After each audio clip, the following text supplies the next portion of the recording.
Buenos días, nosotros somos el grupo número 9 y nuestro tema a tratar es la exploración de rodilla.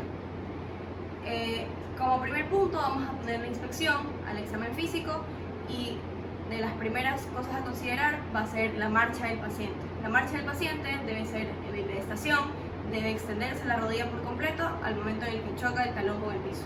Las rodillas deben de estar a una altura simétrica y a una altura considerable al momento de la marcha. Como siguiente punto a la inspección vamos a tener la alineación de las rodillas. Vamos a tener estados patológicos donde las rodillas van a estar a distintos niveles o van a estar desalineadas, como lo es el genu valgum, que son las rodillas en X que se juntan hacia medial, se acompañan normalmente de pie plano, el genu varum, que son las rodillas en paréntesis o separadas, el genu recuatum, que son las rodillas en hiperextensión, y el genu flexum, que son las rodillas en flexión. Al siguiente punto de la inspección vamos a tener tumefacción. La tumefacción puede ser general o localizada. Cuando es localizada podemos tener una bursitis prerotuliana cuando va a ser delante de la rótula, una bursitis infrarrotuliana cuando se va a encontrar debajo de la rótula. En la línea interarticular vamos a encontrar del lado externo, podemos encontrar una tumefacción que va a representar un quiste meniscal. Y hacia el lado anteromedial, en la región pretibial, podemos encontrar una bursitis de la pata de ganso. También tenemos que considerar tumefacciones en la región posterior. En la región poplitea es característico de la artritis reumatoide y los quistes de Baker, que van a ser tumefacciones en esta misma región, que van a ser muy visibles a la inspección. Otro punto a considerar va a ser la piel de la rodilla. Vamos a tener en consideración el color, como puede ser un eritema, algún hematoma, podemos tener cicatrices en la rodilla, alguna herida, alguna fístula, o incluso podemos encontrar lesiones de tipo psoriáticas. Otro punto a considerar va a ser la musculatura. Tenemos que tener en cuenta que el músculo cuádriceps debe ser de igual manera o debe ser muy parecido al contralateral, porque si no es así puede representar alguna inflamación. Tenemos que también ver la funcionalidad del músculo cuando está en extensión y en flexión.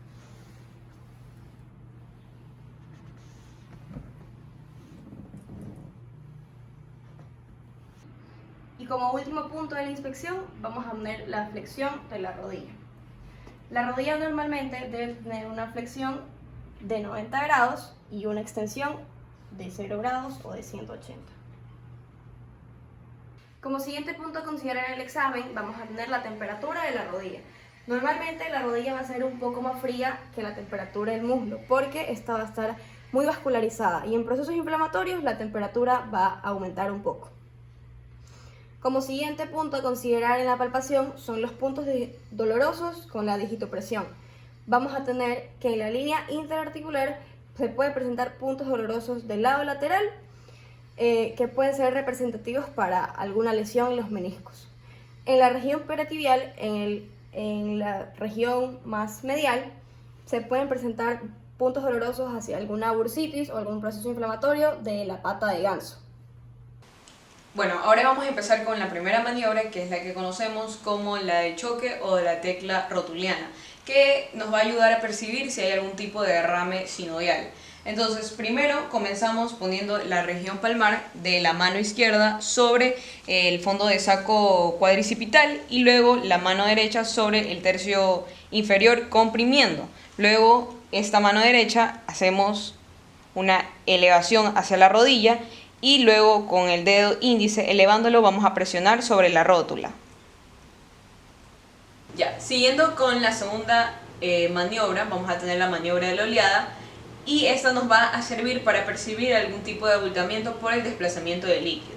Entonces vamos a colocar la cara palmar de la mano izquierda sobre el polo inferior de la rótula y vamos a empezar a desplazar el líquido hacia el tercio inferior del muslo y luego con la mano derecha y el dorso de los dedos en sentido inverso vamos a desplazar el líquido hacia la cara medial del muslo. Ya, al momento de hacer la palpación también vamos a poder percibir crepitaciones gruesas que pueden ser por algún tipo de daño cartilaginoso. Entonces procedemos a poner la palma de la mano sobre la rótula y el dedo índice y pulgar sobre la interlínea articular, y le pedimos al paciente que extienda la pierna.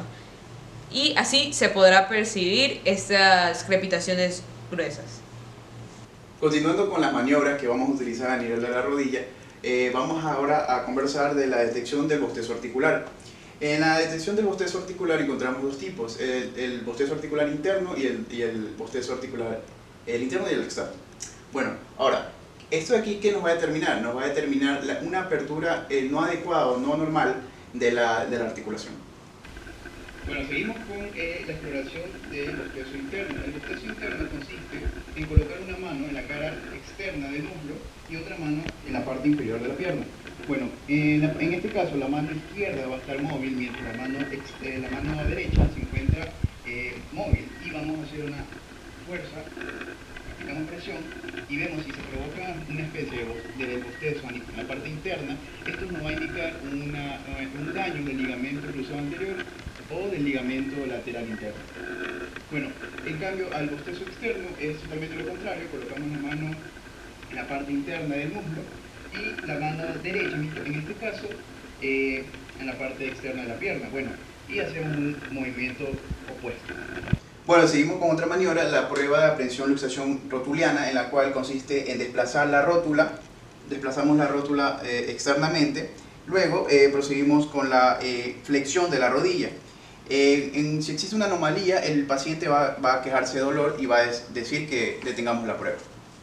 Bueno, a continuación vamos a hacer la prueba del cajón anterior, en la cual consiste en colocar la rodilla del paciente 80 grados aproximadamente. Nos sentamos a nivel del pie para evitar un desplazamiento de la rodilla, de toda la pierna.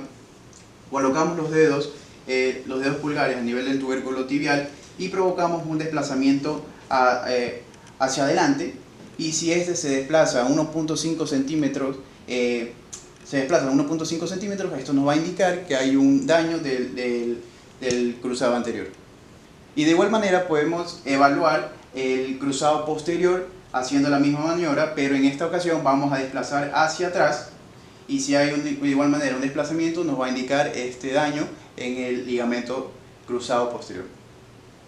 Bueno, en lo que nos referimos a patologías de meniscos, en sí, en primer lugar podemos mencionar lo que viene a ser la ruptura meniscal. En el caso de la ruptura meniscal, es un paciente que se va a presentar con un dolor en marcha, pero este dolor en marcha no va a ser totalmente específico. Usualmente el paciente puede referir hacia qué lado se presenta este dolor, pero aparte de esto, este paciente va a mencionar que el dolor se presenta también con bloqueos de la rodilla. ¿A qué nos referimos con esto? Nos referimos a que hay un momento en que la rodilla se bloquea en una posición específica, y al momento de desbloquearse, este de aquí va a presentar un clic específico. Es una vez que se pone una cantidad específica de fuerza. Este de aquí también se puede presentar con derrame articular, como puede no presentarse con derrame articular. Hay más causas aparte en sí de la ruptura meniscal que pueden causar esto. También en el caso de placas osteofíticas que se pueden presentar entre las láminas y otros de estos. Usualmente esta ruptura meniscal se da que al momento de la flexión de la pierna, hay una rotación muy rápida de la rodilla, y esto de aquí va a causar la ruptura meniscal. Bueno, en sí, para evaluar los meniscos con el paciente vamos a tener una prueba y dos maniobras que podemos realizar. La primera, para evaluar el menisco medial, se llama maniobra de McMurray. Este aquí le vamos a pedir al paciente que por favor se ponga en decúbito dorsal. Una vez que está en decúbito dorsal el paciente, nos ponemos del lado de la articulación que vamos a evaluar, en este caso la derecha. Vamos a tomar con la mano derecha lo que viene a ser el talón del paciente, y con la mano izquierda vamos a levantar y vamos a posicionar en flexión la pierna. Con el pulgar vamos a ponernos en la interlínea medial, el pulgar, y en cambio con lo que viene a ser los dorsos de los dedos, la interlínea lateral. Lo que se va a hacer con este paciente es que se va a promover el valgo. El valgo nos referimos a que al momento que yo realizo la presión y muevo hacia un lado, voy a causar que el paciente haga un valgo en manera de X, no se sabe. Si el paciente presenta dolor, usualmente esto tiene que ver con un daño en el menisco medial. En el caso del menisco lateral tenemos la maniobra de Moragas. La maniobra de Moragas, primero tenemos que poner la articulación del paciente en posición de 4, se dice. Se pone lo que viene a ser la pierna encima de la rodilla de la otra pierna, y los dedos se posicionan de la misma manera. Se posiciona en la línea medial, lo que viene a ser el pulgar, la lateral, en la interlínea lateral. Y lo que se va a causar un varo. Varo nos referimos porque estamos haciendo en forma de O lo que viene a ser el paciente. Y si en este caso hay dolor al momento del varo, se levanta también un poco la pierna. Si hay dolor, usualmente tiene que ver con lo que viene a ser el menisco lateral. Por último, tenemos la maniobra, la prueba de Apley modificada, en la que le vamos a pedir al paciente que por favor se ponga en el cubito ventral. Le vamos a decir que se acueste el paciente. Y vamos a flexionar la articulación que queremos evaluar, en la que vamos a hacer primero, con la que viene a ser la palma de la mano, realizar presión en este talón, y vamos a mover hacia lo que viene a ser lateral y hacia medial la articulación, y dependiendo de qué lado el paciente menciona que tiene el dolor, se puede decir que tiene el daño en el menisco lateral o en el menisco medial.